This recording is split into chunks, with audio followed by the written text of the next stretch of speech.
गांव की बहन में। फूलमती काकी, अंजलि दीदी के लिए शहर से फोन आया है, जल्दी से भेजो दुकान पे, नहीं तो फोन कट जाएगा। हाँ हाँ बेटा, अभी भेजती हूँ। अंजलि बेटा, तेरे लिए शहर से फोन है, सब काम छोड़ के जल्दी जाके सुन ले, नहीं तो फोन कट जाएगा। हाँ माँ, अभी जाती हूँ, जरूर मीनाक्षी दीदी का फोन आया होगा। हाय अंजलि।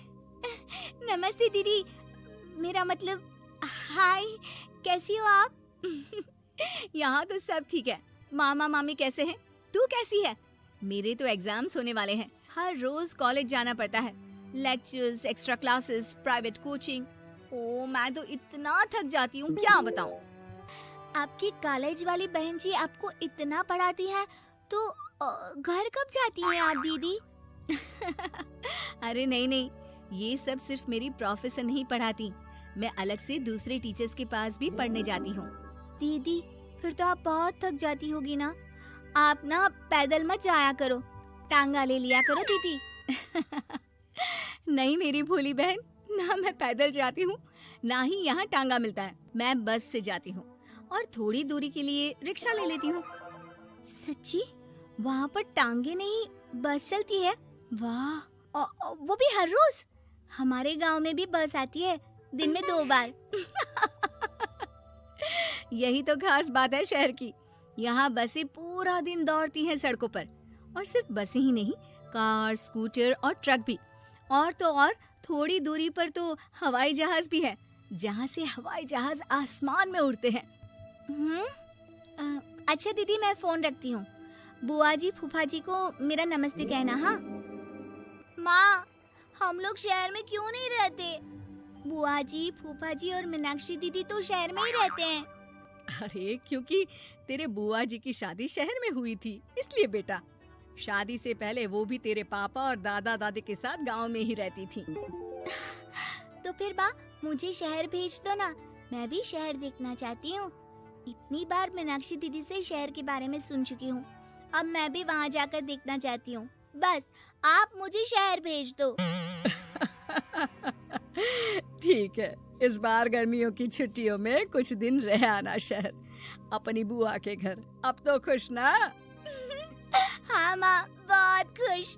आप देखना मैं शहर जाके कितने मजे करती हूँ। अंजलि अगले दिन स्कूल जाती है और वहाँ अपने सारे दोस्तों को अपने शहर जाने की बात बताकर चिढ़ाती है। अरे श्रद्धा, शीतल, सरोज, तुम लोग इन गर्मियों की छुट्टियों में कहाँ जा रही हो? एकादशी वाले गांव के मेले में। हम तो दूसरे गांव में नानी के घर जाएंगे, उनका घर नहर के किनारे है, बड़ा मजा आएगा। हम इस बार कहीं नहीं जा रहे, बल्कि हमारे घर में रहने के लिए मेहमान आएंगे। और तू? अरे मेरा क्या है, मैं तो बस पास वाले शहर जा रही हूँ, अपनी बुआ जी के घर, वहीं रहूंगी कुछ दिन। तुम लोग चिंता मत करना, मैं चिट्ठी लिखूंगी तुम सबको वहाँ से। पापा मुझे तो चक्कर आ रहे हैं, जी घबरा रहा है। बेटा, शहर आने की जिद भी तो तूने ही की थी, अब पहली बार बस में चढ़ी है तो यही होना था, भुगतो अब। अरे मामा जी, अंजलि, आप लोग आने से पहले बता तो देते, मैं लेने आ जाती बस स्टैंड तक। आओ आओ भैया, आओ बेटी अंजलि। माँ बुआ जी कैसे हैं वहाँ, और भाभी कैसी हैं? सब ठीक है, बस अंजलि जिद कर रही थी कुछ दिन आप लोगों के साथ रहने की, सो छोड़ने आ गया। दीदी, आप मुझे शहर घुमाने ले जाओ ना, मुझे भी शहर देखना है। हाँ हाँ चल, तैयार हो जा जल्दी से। अंजलि तैयार होने जाती है और कुछ देर बाद जब बाहर आती है तो अरे ये क्या कर दिया तूने, मार्केट तक ही तो जाना है, इतनी डार्क रेड लिपस्टिक, इतने बड़े बड़े झुमके और चूड़ियां और चेहरे पर इतना सारा पाउडर। मेरी बहन, ऐसे नहीं चलेगा, जा और ये सब हटा के आ।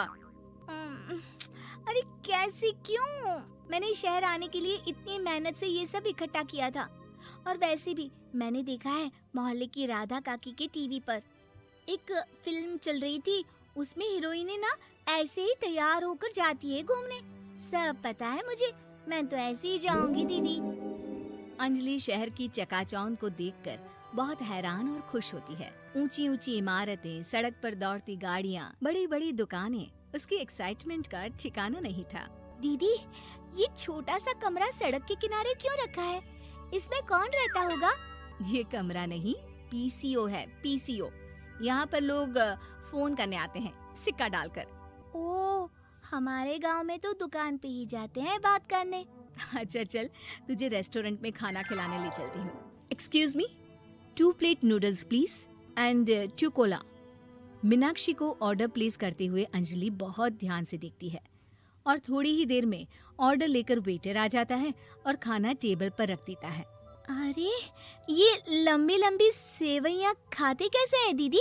और इसके साथ कोई अचार, प्याज, मूली कुछ भी नहीं दिया, बस ये छोटा सा पेट खुजाने वाला दे दिया है।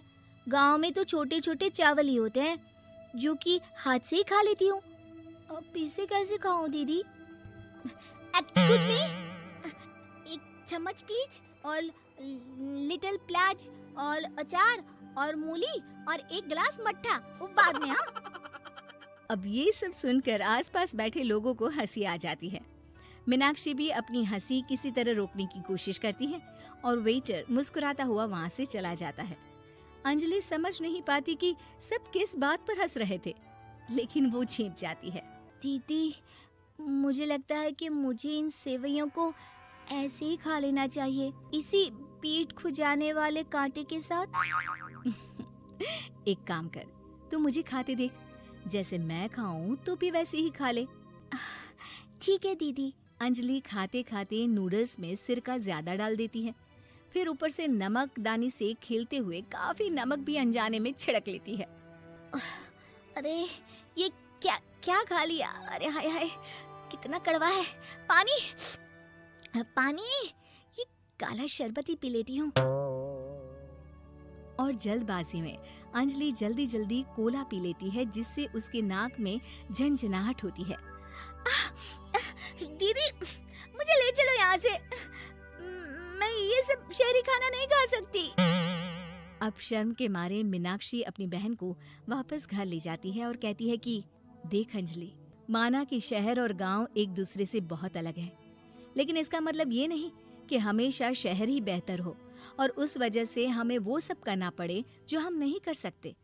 शहर में सहूलतें तो हैं ही, पर चुनौतियां भी हैं।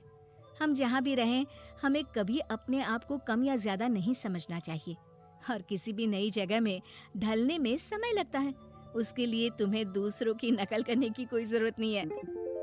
बेटा, घूम लिया शहर या अभी और घूमना है?